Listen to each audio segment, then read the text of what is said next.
Hello everybody, welcome back, welcome back, welcome back, welcome back, welcome back, welcome back. You know how we do. Welcome back, welcome back, okay, sorry, that was too long. Okay, yes, okay.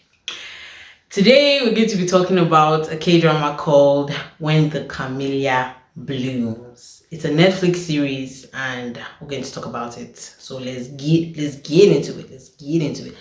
Okay. Let's get into it. Sorry, a lot of things going on in my mind. Like my mind is racing. So sometimes I have to stop myself, as you know, most adult human beings do. Stop themselves before they say things they're not supposed to say. Yes, okay, same way.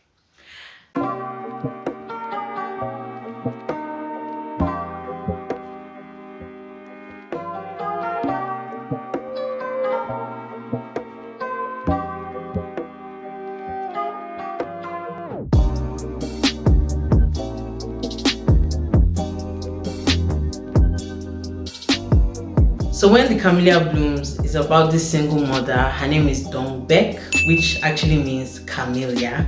So Dongbek is a single mother and she's living with her son in this town that doesn't really accept her because she's a single mother, and also because she is the owner of like the most successful bar business in the town. I mean, a lot of men like her place, they go there. Actually, because you know that town actually is filled with a lot of business owners, and a lot of them are their wives, and they can't really come and sit down where their wives are and be talking, expressing themselves well. So, but like nobody knows like Dongbek now, like so they can just go there and chill and have fun. So a lot of the women, they don't really like her, don't accept her because she's kind of like the oddball there. Yeah. When a young man comes into town, he starts showing interest in her, and that makes her situation even worse. She gets ostracized and criticized all the more, especially because around this time and in this town there is a murder mystery, serial killing situation happening, and it seems like she's at the heart and the center of it. So nobody really wants to be around her. They push her away, and the woman is such a very shy person, and you know, very kept to herself, that you know she's such a pitiable. She's so pitiable. Like she's so really, I mean, like she just kind of keeps to herself and you know just kind of accept whatever it is that they give her. And yeah, but as this guy comes in, the story changes for her. So the guy's name is yong-sik, and that's exactly how, I mean, that's not exactly how, because you know I don't have the accent, but this guy says his name like that, like yong-sik, like he loves his name. This guy loves his name. 그녀의 직계 가족이 공식적으로 황용식을 지정했기 때문에. He doesn't love himself. He's just a very confident person, and not in an arrogant way at all. Like he knows who he is, he knows what he wants, and he goes after it. But I'm telling you, he's likable. He's such a he exudes joy.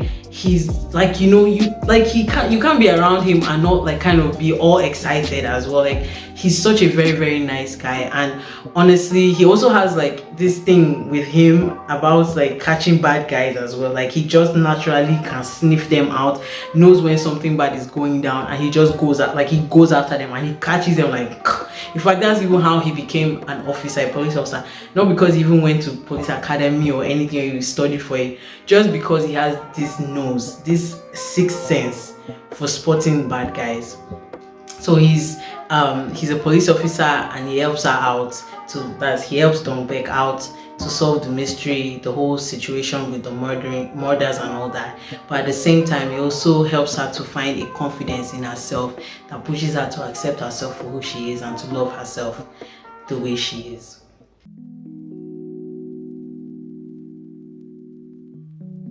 So going into this series, I didn't at first like it because not that I didn't like it. Like watching the trailer, I was like, oh, this thing is going to be so cliche, it's going to be so like lovey-dovey, and I don't like it, I won't enjoy it.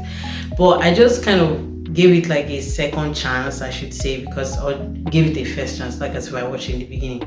But I just gave it a chance because I don't know, at some point it started looking like it was going to actually be something more, and I'm glad I did, because it really was more. It was nice, it was mature, because the love story was not in your face. It wasn't like this kind, if it's not you, it's nobody else in this life kind of situation, you know what I'm talking about.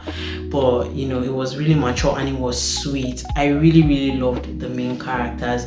The guy yong-sik, I really liked him. He was so bubbly, really. I mean you can dislike him, but if you dislike him, you're probably not a very likable person yourself.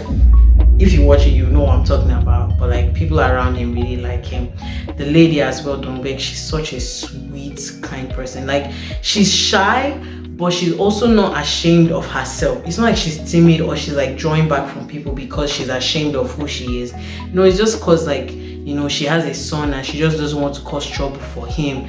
And that leads me even to her son as well. Her son is such a very nice boy. Like, the love that they have as mother and son, it's beautiful. It's really even what really carried her and made her do a lot of things that she did, and you know, really brought something out of her. The boy himself, I mean, the actor is very good, and the whole thing dynamic between him and his mom, it was really beautiful to see. The side characters as well, they were funny. A lot of them were mean because a lot of them were women and they didn't really like her, but they were still funny because at the end of the day, they all banded together and they became this big family, a community and stuff like that. And I think that's really what the show was going for, showing like people to be able to accept themselves and to accept others how they are and to love your neighbors.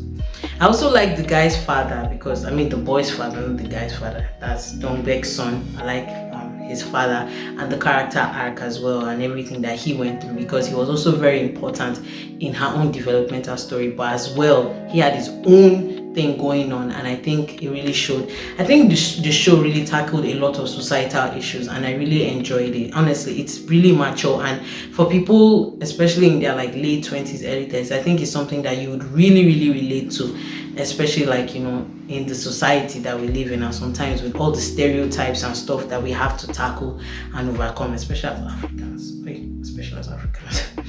Anyway, it was really likable and enjoyable. It was so funny, really. I also like the mystery, because in as much as there was this drama going on, there was a lot of mystery as well, and they tied the drama and the mystery very well, really. The mystery was not subtle. It wasn't like as if it was something that was going on behind the scene, but at the same time it wasn't overpowering, and I like the way it was resolved in the end. Honestly, that was like one of the funniest, no, not even one of, that was the funniest way to resolve a murder mystery I've ever watched. It was funny. I mean, I don't want to spoil it, but I mean, it was beautiful. It was a beautiful scene because it was another character development and maturity in the community, and I really loved it. Yeah, I can't say I had any gripe against it, because really it beat my expectation, especially as a Netflix show, because a lot of times, sometimes Netflix does it for, you know, the shmoney, but this was actually very good, very nice, very melodrama, very nice. Yeah, I can't say I have any gripe against it. It was really wonderful.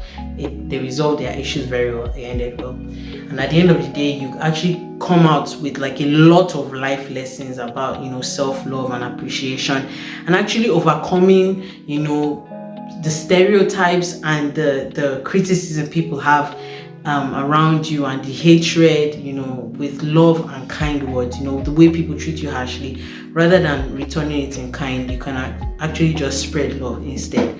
You know, it was really nice. It was a really nice show. I recommend it to anyone and everyone. If I were to rate it, I would say it's totally worth taking time out to watch. Really, go watch it with friends, go watch it with can't watch it by yourself, watch it with popcorn. Anyway, however you want to watch it, just watch it. It was really nice. It's really enjoyable. Anyway, that's it from me and When the Camellia Blooms. Thank you so much for watching. Please remember to like, to share, to comment, to subscribe, or dislike. I keep forgetting to say that. You can dislike as well. It's fine by me. Thank you so much. And as always, I wish each and every one of you wellness in every single area of your lives. Thank you and goodbye.